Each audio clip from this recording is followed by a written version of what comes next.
ಸಣ್ಣ ಕತಿ ಹೇಳ್ತೀನಿ, ಸಮಯ ಇದ್ದಂತವ್ರು ಕೇಳ್ರಿ. ಇದ್ರ ಸಾರಾಂಶ ಬಹಳ ಚಂದ ಐತಿ. ಏನ್ಪಾ ಅಂದ್ರ ಒಂದ್ ಊರಾಗ ಒಬ್ಬ ರಾಜ ಇರ್ತಾರಂತ. ರಾಜಾಗ 4 ಮಂದಿ ಹೆಂಡತಿಯಾರ್ ಇರ್ತಾರಂತ.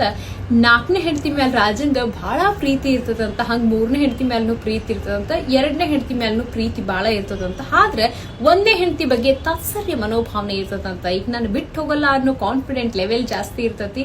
ಹಂಗಾಗಿ ಲೀನಿಯನ್ ಸಿಕ್ಕಿರ್ತತಿ ರಾಜಂಗ 1ನೇ ಹೆಂಡತಿ ಮ್ಯಾಲ ಅಷ್ಟಕ್ಕಷ್ಟ ಪ್ರೀತಿ.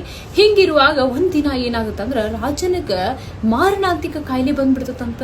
ಹಂಗಾಗಿ ದಿನೇ ದಿನೇ ದಿನೇ ರಾಜನ ಆರೋಗ್ಯ ಕೆಡ್ತಾ ಹೋಗ್ತೈತಂತ. ಹಿಂಗಿರುವಾಗ ರಾಜ ಏನ್ ಮಾಡ್ತಾನಂತ, ಇನ್ನೇನ್ ನಾನು ಹೆಚ್ಚು ದಿನ ಬದುಕಂಗಿಲ್ಲ, ನನ್ ಜೊತೆಗೆ ನನ್ನ ಹೆಂಡತಿನೂ ಪ್ರೀತಿಯ ಹೆಂಡತಿನ ಇಲ್ಲಿಂದ ಕರ್ಕೊಂಡು ಹೋಗೋಣ ಇಹಲೋಕಕ್ಕೆ ಬಿಟ್ಟು ಅಂತ ಹೇಳಿ ಡಿಸೈಡ್ ಮಾಡಿ 4ನೇ ಪ್ರೀತಿಯ ಹೆಂಡತಿನ ಕರೆಸ್ತಾರಂತ. ಕರೆಸ್ದಾಗ ಆಕಿ ಹೇಳ್ತಾಳಂತ, ನೋಡ್ರಿ ನೀವು ನನ್ ಬಾಳ ಇಷ್ಟಪಡ್ತೀರಿ, ಖರೆ ನಾನು ನಿಮ್ಮನ್ನ ಬಾಳ ಇಷ್ಟಪಡ್ತೀನಿ, ಆದ್ರೆ ನಿಮ್ಮ ಜೊತೆ ನಾನು ಸಹಗಮನ ಮಾಡಲ್ಲ ಅಂತ ಹೇಳಿ ಕಡ್ಡಿ ಮುರಿದಂಗೆ ಹೇಳಿ ಹೋಗ್ಬಿಡ್ತಾಳಂತ.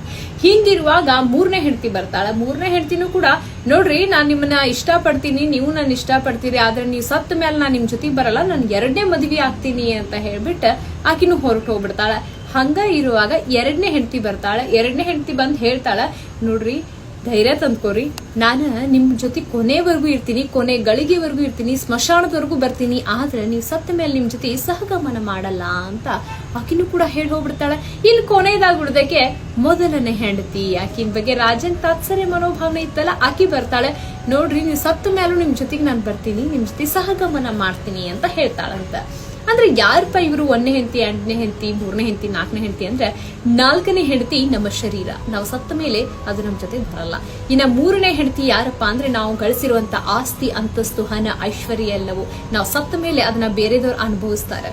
ಇನ್ನ 2ನೇ ಹೆಂಡತಿ ಯಾರು, ನೀವು ಸತ್ತ ಮೇಲೆ ನಿಮ್ ಕೊನೆವರೆಗೂ ಸ್ಮಶಾನದವರೆಗೂ ಬರ್ತೀನಿ ಅಂತ ಹೇಳಿದ್ಲಲ್ಲ, ಆಕೆ ನಮ್ಮ ಬಂಧು ಮಿತ್ರರು, ನಮ್ಮ ತಾಯಿ ತಂದೆ ಸಂಬಂಧಿಗಳು, ನಮ್ಮ ಹೆಂಡತಿ ಎಲ್ಲವರು ಕುಲ ಬಾಂಧವರು ಅಂದ್ಕೊಳ್ರಿ, ನಮ್ಮ ಸ್ಮಶಾನದವರೆಗೂ ಬಂದು ಬೀಳ್ಕೊಡ್ತಾರ, ಆದ್ರೆ ನಮ್ ಜೊತೆಗೆ ಬರಲ್ಲ. ಇನ್ನು 1ನೇ ಹೆಂಡತಿ ನಮ್ಮ ಜೊತೆ ಕೊನೆವರೆಗೂ ಬರ್ತೀನಿ ಅಂದ್ಲಲ್ಲ, ಅವರೇ ಯಾರು ಅಂದ್ರೆ ಅದುವೇ ನಮ್ಮ ಆತ್ಮ.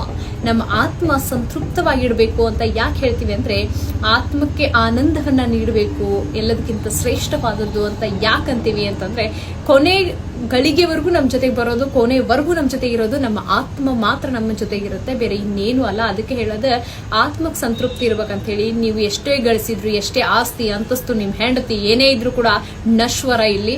ಆದ್ರೆ ನೀವು ಮಾಡಿರುವಂತಹ ಪಾಪ ಪುಣ್ಯ ಕರ್ಮ ಎಲ್ಲದಕ್ಕಿಂತ ಹೆಚ್ಚಾಗಿ ನಿಮ್ಮ ಆತ್ಮ ಸಂತೃಪ್ತವಾಗಿದ್ರೆ ಅದಕ್ಕಿಂತ ಹೆಚ್ಚಿನ ಆನಂದ ಇನ್ನೊಂದು ಯಾವುದೂ ಇಲ್ಲ. ಆಸ್ತಿ ಅಂತಸ್ತಿನ ಹಿಂದೆ ಬಿದ್ದು ನಿಮ್ಮ ಆತ್ಮದ ಬಗ್ಗೆ ಗೌರವ ಕೊಡದೆ ಇರೋರ ಜೊತೆ ಇರಾಕ್ ಹೋಗ್ಬೇಡ್ರಿ. ಅಂತ ಸಂಬಂಧ ಬಿಟ್ಟು ಆತ್ಮ ಗೌರವ ಎಲ್ಲಿರುತ್ತೆ ಅಲ್ಲಿ ಬದುಕಿ ಆತ್ಮಕ್ ಸಂತೋಷ ಇಡಿ ಎನ್ನುವಂಥದ್ದು ಇದ್ರ ಕಥೆಯ ಸಾರಾಂಶ. ಹೆಂಗಿತ್ತು?